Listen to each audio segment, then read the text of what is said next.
मैं आपके माध्यम से तहसीलदार को, सभी प्रशासन के लोगों को, चाहे पुलिस हो, कॉरपोरेशन हो, राशनिंग डिपार्टमेंट हो, इन सब को चेतावनी देना चाहता हूं कि अगर आपने सत्ताधारी का इस तरह का शिविर आपके दफ्तर में लिया, आपको सभी पॉलिटिकल पार्टी को इसी तरह से एंटरटेनमेंट करना पड़ेगा, और अगर नहीं करोगे तो आपके दफ्तर पे आंदोलन किया जाएगा।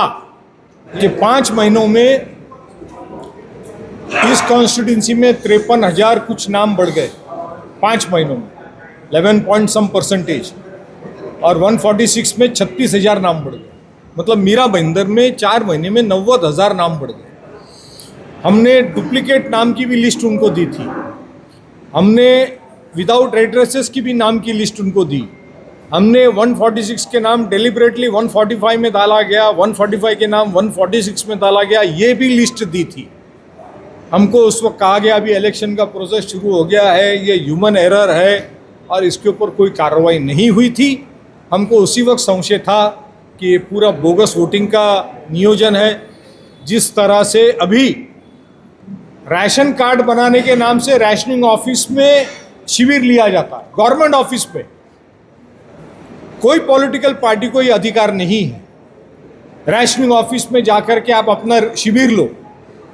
लोक प्रतिनिधि का काम है वो सूचना दे सकता अधिकारी को। राशनिंग ऑफिस के बाहर पॉलिटिकल वर्कर आपके बैठ करके ऑफिस के बाहर लोगों को गाइड कर सकते हैं, मगर ये संशय क्रिएट होता है कि कॉरपोरेशन का चुनाव है, राशनिंग कार्ड बन रहे हैं और पॉलिटिकल लीडर्स राशनिंग ऑफिस में बैठ के कार्ड बनवा रहे हैं, तो ये बोगस वोटिंग का संशय क्रिएट होता है। जिस तरह से तहसीलदार कार्यालय में कन्वेंस के नाम से 60-12 बदलने के नाम से शिविर लिया गया, मतलब लोक प्रतिनिधि आज तक के पूरे दुनिया हिंदुस्तान के इतिहास में किसी भी गवर्नमेंट ऑफिस में, हम भी एमएलए एमएलसी रह चुके हैं, कांग्रेस की सरकारें रह चुकी हैं, मगर एक एमएलए जाकर के तहसीलदार के कार्यालय में बैठ के शिविर लेता है, ऐसा कहीं देखने नहीं मिला।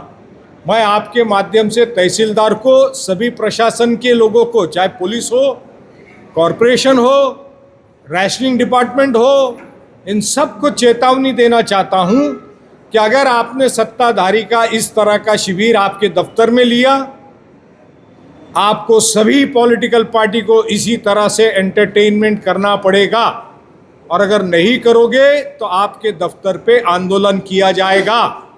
ये आपके माध्यम से मैं सूचित करना चाहता हूँ। आरओ को लिखित स्वरूप में दिया था, वित्त यादी दिया था, मगर उस पर कोई कार्रवाई इलेक्शन कमीशन ने नहीं किया। हम बता रहे हैं ना आपको, 11 पॉइंट सम परसेंटेज, 53,000 वोट 145 में, और 146 में 36,000 वोट, 90,000 वोट 4 महीने में कैसे बढ़ सकते हैं? तो एमएलए जो बने हैं वोट चोरी से बने, ऐसा लगता है।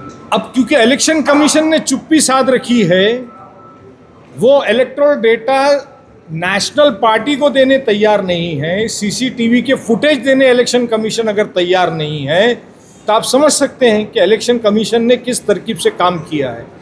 इलेक्शन कमीशन ने इतना बड़ा गट्टा राहुल गांधी जी को दिया, वो रिकॉर्ड तो इलेक्शन कमीशन का है, तो इलेक्शन कमीशन ने ये कह देना चाहिए कि नहीं, ये जो इलेक्टोरल रोल आप हमको दिखा रहे हैं ये हमारी नहीं है। वो तो डिनाई नहीं किया उन्होंने, बल्कि बोलते हैं आप शपथ के ऊपर दो। इलेक्टोरल रोल तो आपने ही दिया है, आपने डिजिटल डेटा नहीं दिया, लेकिन प्रिंटेड डेटा दिया है, तो आप उस प्रिंट डेटा को डिनाई कर दो।